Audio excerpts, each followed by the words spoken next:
Astaghfirullah. Assalamualaikum warahmatullahi wabarakatuh. Alhamdulillah wassalatu wassalamu ala Rasulillah wa ala alihi wa sahbihi wa mawalah wa la hawla wa la quwwata illa billahi wa ba'du. Alhamdulillah, segala puja dan puji hanya milik Allah subhanahu wa ta'ala. Salawat dan juga salam kita hadiahkan kepada Rasul kita Nabi besar Muhammad sallallahu alaihi wa ala alihi wasallam. Sebagai faedah pagi, kita akan membahas tentang rahasia di balik iftar. Ma'asyiral muslimin yang dimuliakan Allah subhanahu wa ta'ala, kita tahu bahwa Nabi sallallahu alaihi wasallam pernah mengatakan, lis-shaimi farhatan, bagi orang yang berpuasa itu ada dua kebahagiaan. Salah satunya, kata Nabi sallallahu alaihi wasallam, adalah farhatun inda fitrihi, dan yang kedua wa farhatun inda liqa'i rabbih, kebahagiaan saat dia hendak berbuka, dan yang kedua kebahagiaan kelak jika dia berjumpa dengan Rabbnya. Artinya satu hadis ini saja sebenarnya sudah cukup. Bagaimana keutamaan orang yang berbuka setelah berpuasa itu. Ma'asyiral muslimin yang dimuliakan Allah subhanahu wa ta'ala, segala sesuatu itu perlu penjagaan. Anda punya mobil, tentu harus dirawat, dibawa ke bengkel, dan begitu seterusnya. Bahkan HP di tangan kita saja perlu perawatan, rumah, dan begitu seterusnya. Lah, puasa itu adalah perawatan bagi badan kita selama setahun. Jadi puasa 1 bulan yang kita lakukan di bulan Ramadan itu sebagai penjagaan badan kita untuk setahun yang akan datang. Ini rahasia di balik puasa. Dan kita bisa lihat bagaimana para ulama tibbiyah, maksudnya para ulama yang berkecimpung dengan kesehatan, para dokter dan yang semacamnya, sudah meneliti manfaat puasa yang luar biasa. Lah, salah satunya Nabi sallallahu alaihi wasallam juga mengajarkan bagaimana saat kita ini iftar, di mana banyak rahasia yang luar biasa yang dicontohkan Nabi sallallahu alaihi wasallam kepada kita. Saya akan sebutkan 2 riwayat. Pertama, riwayat yang dikeluarkan Imam Abi Dawud dari Thabit Al-Bunani radhiyallahu anhu. Dia mendengar Anas ibn Malik radhiyallahu anhu berkata, kana Rasulullah sallallahu alaihi wasallam yuftiru ala rutabatin qabla an yusalliha, fa in lam takun rutabat fa ala tamarat, fa in lam takun hasawat min ma'in. Kata Anas bin Malik radhiyallahu anhu, Nabi sallallahu alaihi wasallam apabila telah sampai waktu iftar, saat berbuka puasa, maka Nabi sallallahu alaihi wasallam akan berbuka dengan rutab. Rutab itu kurma basah. Tapi kalau tidak mendapatkan kurma itu, maka Nabi sallallahu alaihi wasallam akan menggunakan kurma kering, tamar. Tapi kalau tidak mendapatkan kurma kering, maka Nabi sallallahu alaihi wasallam akan meminum air mineral, air putih. Ini satu riwayat. Kemudian riwayat yang kedua, Nabi SAW bersabda dalam sebuah hadis yang disepakati Bukhari dan Muslim, la yazalun nas bi khairin ma'ajjalul fitrah. Manusia akan senantiasa di atas kejayaan selama mereka menyegerakan berbuka. Lihat bagaimana faedah dua hadis ini. Ma'asyiral muslimin yang dimuliakan Allah Subhanahu wa taala. Yang pertama bicara dari segi kesehatan. Nabi SAW mengajarkan bagaimana Islam itu agama sehat, agama yang membawa keberkahan. Nabi SAW mengajarkan kalau kita berbuka yang pertama kali disantap Nabi SAW apa? Kurma. Apakah itu rutab ataukah tamar? Maksudnya apakah itu kurma basah ataukah kurma kering? Kenapa Nabi SAW memilih kurma? Bukankah di zaman itu juga macam-macam makanan sudah ada di zaman Nabi SAW? Tapi kenapa Nabi SAW memilih memakan kurma bukan hanya saat berbuka, tapi saat sahur? Rasul sampai mengatakan ni'mas sahurul mu'min atamr. Sebaik-baik sahur bagi seorang mukmin itu adalah makan kurma. Sedemikian perhatiannya Rasul kepada kurma ini, sampai Nabi SAW mensyariatkan di beberapa tempat itu makan kurma. Salah satunya ketika sahur sebagaimana hadis tadi. Yang kedua saat berbuka puasa sebagaimana hadis yang kita baca tadi, termasuk juga sebelum keluar dalam salat Id. Sebutkan dalam hadis Anas bin Malik radhiyallahu an, la yaghdu yaumal fitri hatta ya'kula tamarat. Nabi tidak pernah keluar saat Idul Fitri ke tanah lapang kecuali sebelumnya dia memakan kurma. Bahkan hadis Aisyah radhiyallahu anha mengatakan, baitun la tamra fihi jia'u ahli. Rumah yang tidak ada kurmanya maka dianggap rumah itu rumah kelaparan. Bahkan Nabi SAW lebih banyak memakan kurma dan air putih. Sampai dikisahkan Nabi SAW selama 3 bulan berturut-turut itu tidak mengepul asap di dapurnya. Maknanya tidak ada yang dimakan Nabi SAW. Kata Aisyah radhiyallahu an, illal aswadan, kecuali aswadan maksudnya kurma dan air putih.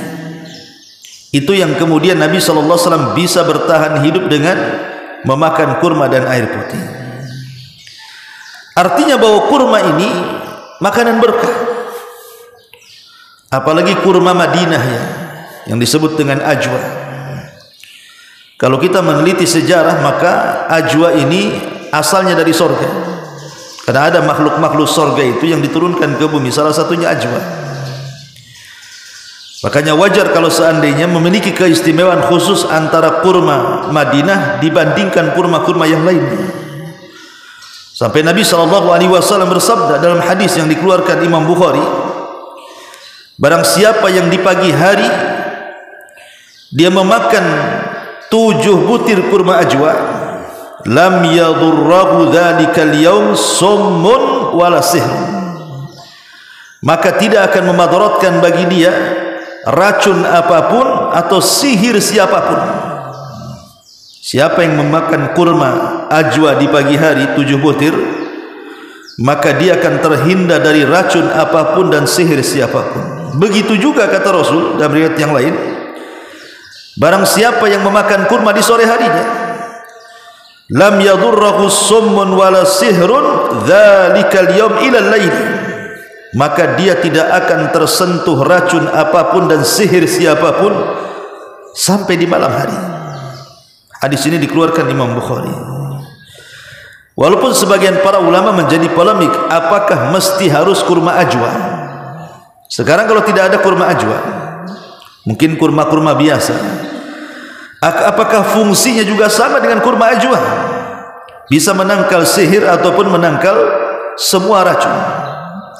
pendapat mayoritas para ulama atau jumhur ulama mengatakan sama.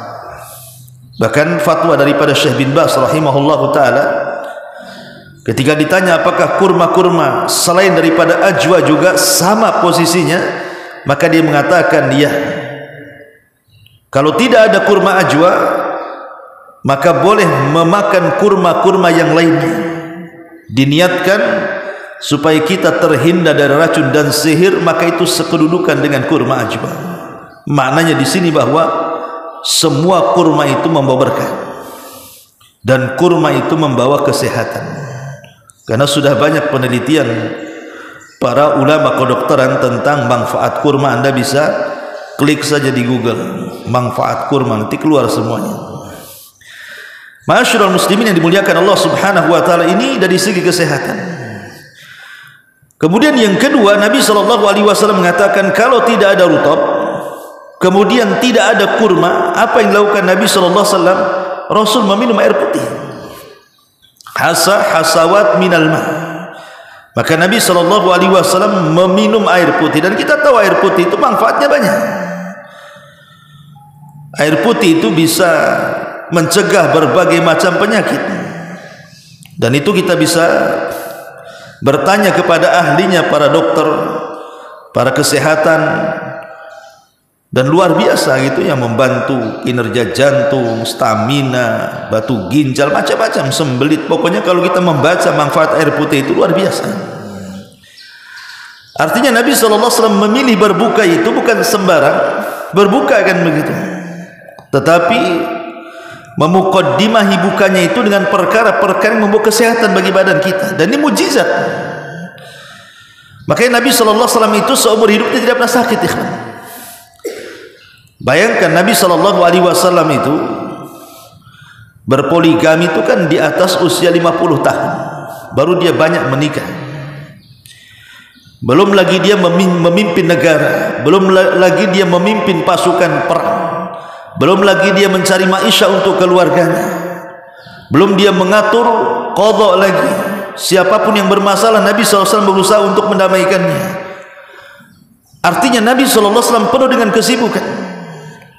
Makanya Nabi SAW berusaha mengatur makanan, mengatur tidur, mengatur istirahat.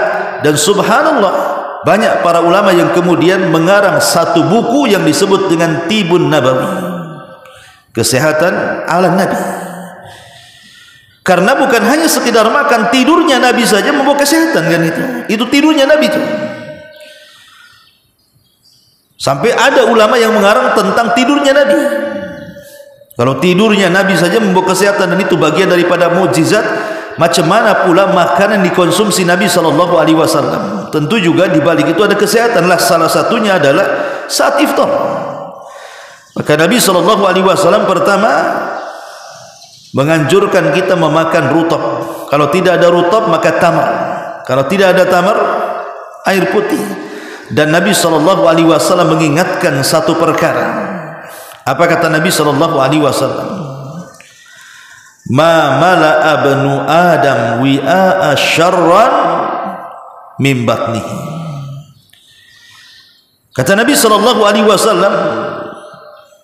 tidak ada hal yang bisa memenuhi bagi anak Adam yang paling buruk dibandingkan seseorang memenuhi perutnya.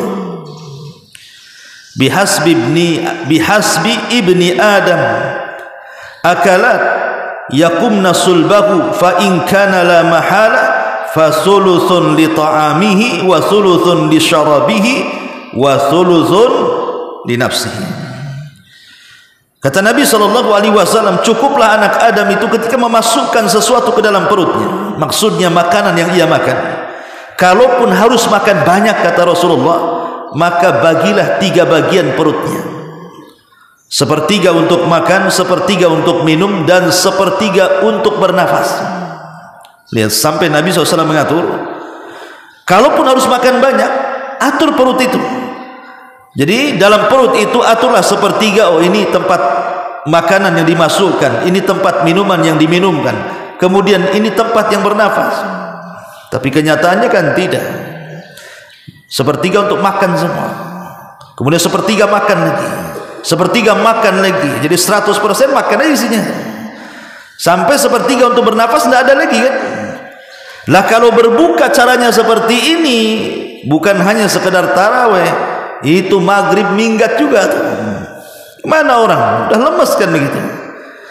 Nah, Nabi SAW seperti itu. Sampai ada seorang dokter itu atau seorang sensei membuat teori kalau sahur itu jangan banyak-banyak makan, sedikit aja makan, karena itu akan meringankan badan. Tapi kalau sahur udah banyak makannya, itu akan memberatkan badan, akan malas puasanya. Lah begitu juga berbuka, sama juga. Kalau berbuka itu kemudian ala dendam karena mungkin kelaparan, akhirnya semua yang di hadapannya dimakan. Saya yakin bukan hanya sekedar sholat sunnah tarawih saja, maghrib pun malas dia. Dan dari segi kesehatan pun kan tidak bagus juga gitu, kalau semua dimakan sampai tidak ada yang bernafas kan. Dari segi kesehatan saja sudah salah begitu. Artinya Nabi SAW itu sampai mengajarkan sampai ke masalah makan itu diatur juga, karena ada kesehatan di situ. Ma'asyiral muslimin yang dimuliakan Allah Subhanahu wa taala, ini dari segi kesehatan. Dari sini kita tahu bahwa puasa itu menjaga badan kita untuk setahun yang akan datang. Karena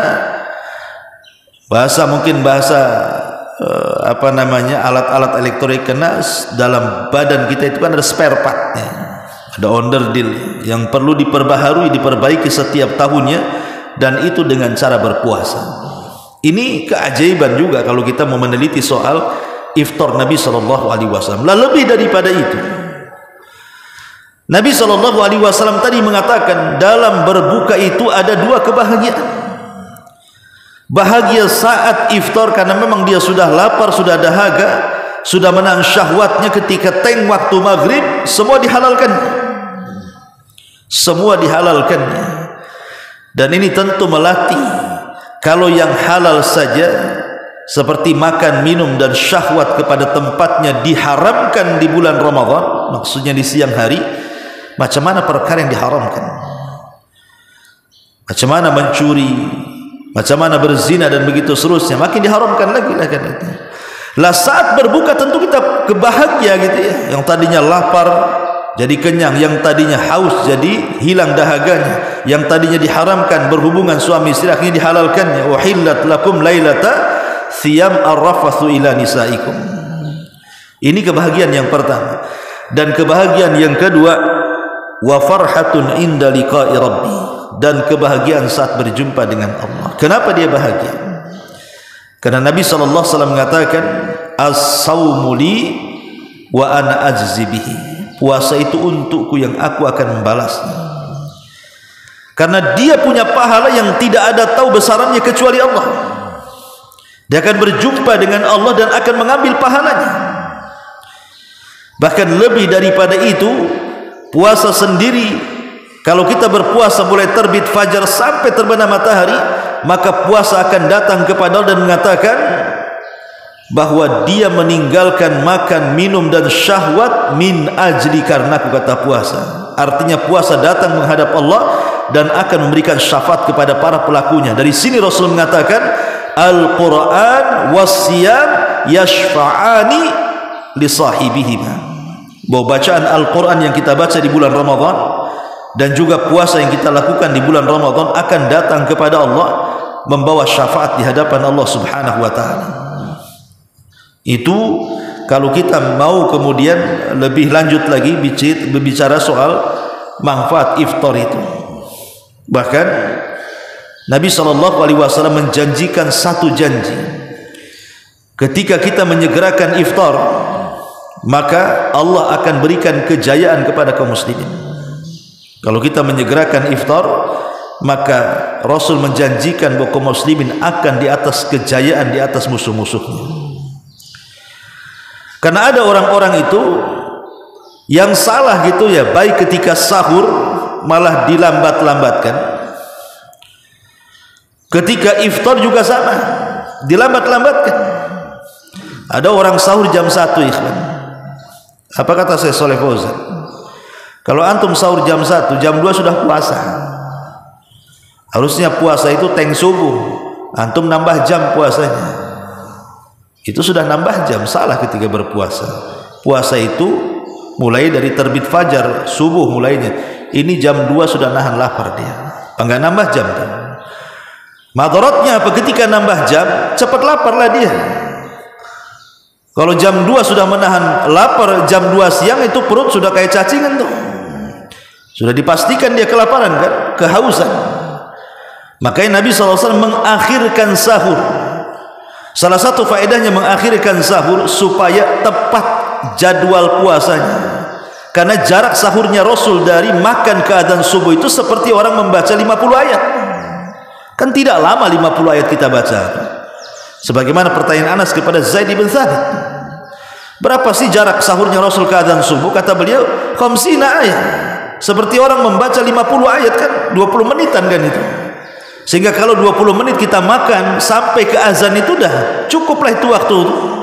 Selesai itu sudah azan, berarti tepat waktu puasanya. Makanya dia akan lebih bugar lagi ketika berpuasa sampai terbenam matahari.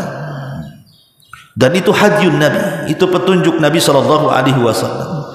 Lah begitu juga berbuka kan itu. Ada orang yang kemudian di perjalanan, anggaplah dia pulang dari pekerjaan, mungkin entah macet lampu merah, entah macet di jalan, azan sudah berkumandang, dia tak mau berbuka juga kan itu. Alasannya tidak ada yang dimakan, tidak ada yang minum, tidak mungkin jilati setir katanya.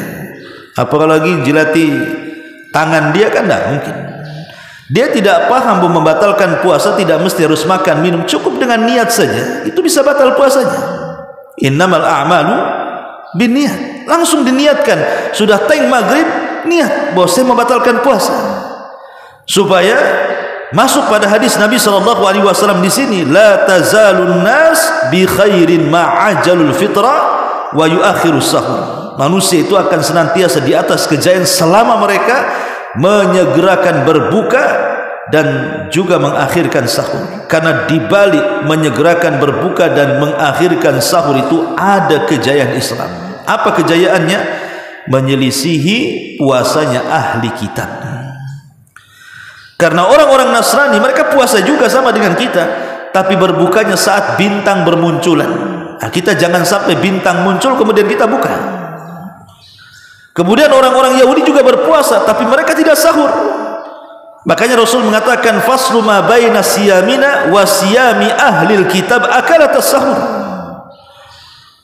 Perbedaan kita dengan mereka ahli kitab itu dimakan sahur. Mereka tidak mengakhirkan, maka kita mengakhirkan. Kata Syekhul Islam Ibn Taimiyah rahimahullahu taala, makna hadis ini adalah Allah akan memberikan kejayaan kepada kalian umat Islam selama kalian bisa menyelisihi cara-cara orang-orang kafir. Lah salah satu menyelisihi orang kafir itu adalah dengan cara menyegerakan berbuka dan mengakhirkan sahur. Disitulah letak kejayaannya. Tapi sebaliknya, selama ibadah kita tasyabuh dengan orang-orang kafir, selama itu kita akan jadi lemah di hadapan mereka. Inilah yang menjadikan kenapa Islam dikuasai. Kata Nabi SAW, la tattabi'anna sanana man kana qablakum shibran bi shibrin wa dhira'an bi dhira'in hatta law dakhalu juhra dabbin la dakhaltum. Sungguh kalian akan mengikuti tata cara umat sebelum kalian, satu jengkal demi satu jengkal. Masih kurang satu hasta demi satu hasta. Masih kurang boleh juga 1 kilo demi 1 kilo, 1 mil demi 1 mil. Sampai kalau seandainya mereka orang-orang kafir itu masuk ke lubang biawak padang pasir yang berkelok sekalipun, kalian akan ikut di belakangnya. Artinya walaupun cara-cara mereka itu sebenarnya susah ditiru, menyakitkan, tetap kita akan ikut. Contoh umpamanya kita lihat ada orang yang ditato. Ditato itu kan sakit, ikhwan. Kadang harus digores-gores, harus dilaser gitu ya sampai keluar darah banyak, sakit dia. Kadang harus dibius dulu. Itu kan menyakitkan kan itu ya. Tapi ada saja orang Islam yang ikut-ikut bertato. Coba. Akhirnya orang-orang Barat sudah bertato, kita pula terus bertato. Mereka sudah berhenti tuh nggak bertato lagi, kita bertato, makin banyak lagi tatonya kita. Kan itu. Bahkan lebih daripada itu, saya pernah melihat anak-anak pang itu dalam lampu merah. Saya pikir apa gantungan di telinga? Rupanya botol aqua. Telinganya lubang, botol aqua dimasukkan, mungkin seaku-akuanya dimasukkan. Deleber itu bahasanya ya. Coba bayangkan itu tradisi siapa coba? Allah sudah menciptakan seindah-indah telinga juga. Sampai dikasih berat-berat di sini, sampai lubang, sampai dikasih botol aqua gitu kan.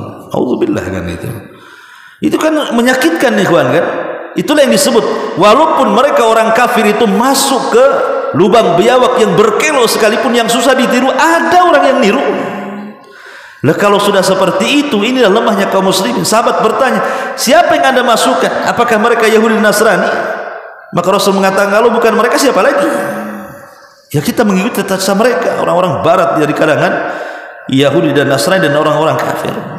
Dan itu kalau sudah terjadi, disitulah lemahnya kaum muslimin. Bagaimana akan mendapatkan kekuatan melawan musuh-musuhnya kalau kita sendiri tidak ada wala wal bara dengan mereka, tidak ada al-wala, meletakkan loyalitas kepada Allah, kepada Rasul dan orang-orang yang beriman, dan bara, berlepas diri dari musuh Allah, musuh Rasul dan musuh orang-orang yang beriman. Inilah dibalik rahasia iftarnya Nabi SAW yang banyak keajaiban dari sisi kesehatan. Subhanallah bihamdika, asyhadu an la ilaha illa anta, astaghfiruka wa atubu ilaik. Allahu ta'ala. Assalamualaikum warahmatullahi wabarakatuh.